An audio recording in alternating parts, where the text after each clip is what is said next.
There are so many new people here, so hey, let's get into it. First things first, we need to put up this hair because this is giving hot mess. Okay.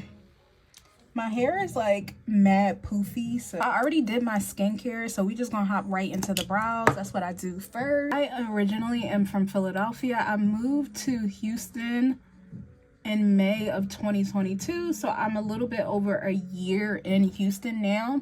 And then for the past 5 years, I've been self-employed. I'm an entrepreneur. And I know people say that all the time, and yeah, we take it with a grain of salt, but just a little bit about my story. I opened a food truck in 2018 in Philadelphia. And yeah, it sort of just went up from there, but it's not like a story of success. There was a lot of ups and downs. A lot of people ask me why I decided to move, and to be honest, there's not one particular reason.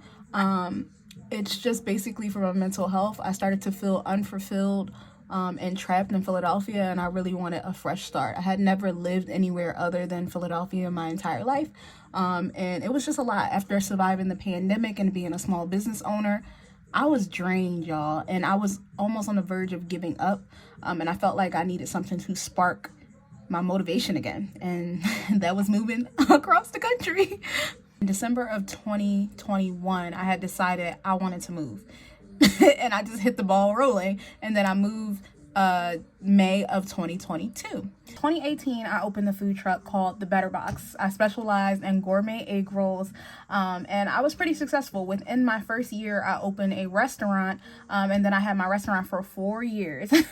And that was an accomplishment in itself, but it was definitely not easy, and we're not going to get into that because I could talk about that for hours. So in 2022, I decided to leave Philadelphia, take my food truck to Houston, and essentially start over.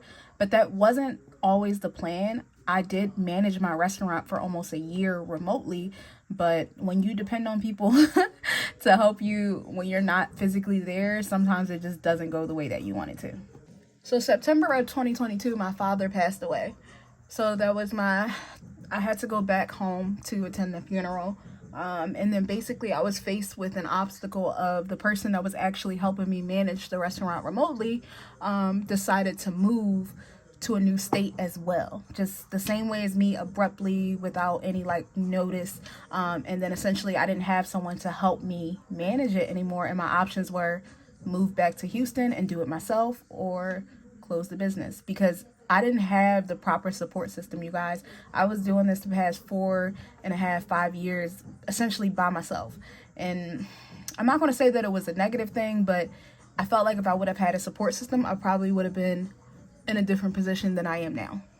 Keep in mind, there are definitely other factors that went into it. I can't solely place the blame on not having a support system, but it was just the best decision for me. But it was not easy. It's not easy to just simply close a restaurant that was open for 4 years, but it was the best decision for my mental health. And honestly, I could have kept it open, but I probably wouldn't have still be here. And I'm not trying to be dramatic, but that's just really the way it is. So with the closing of the restaurant, I basically had to enter into a new chapter of starting over. Like basically replicating the same thing that I did in Philadelphia in a new city with no family, no friends, no support system, no customers, no nothing. And yeah, it's been an interesting year for me, just starting over and trying to like gain momentum and traction. And it definitely hasn't been easy, and financially it's been fucking crazy, y'all.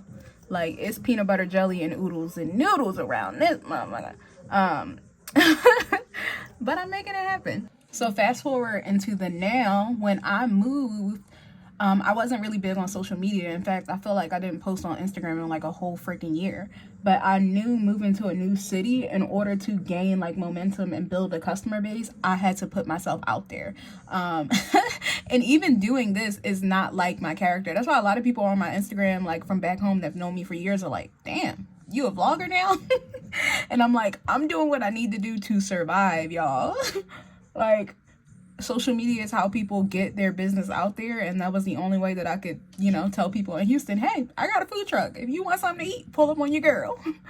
By the grace of God, using social media to basically promote my food truck has been a blessing, because now I have built like a small customer base in Houston. Like, obviously it could be bigger and better, but for the most part, I'm grateful for what I have right now.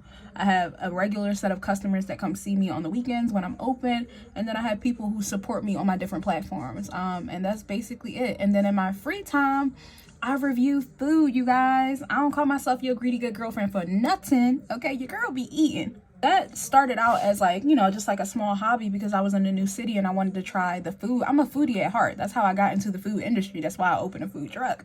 So it was like just like a little weekend hobby, but then it turned into something that was fun, and now I do it as often as I can. And no, I don't get paid for my reviews. I'm not big time yet. God willing, hopefully I will be.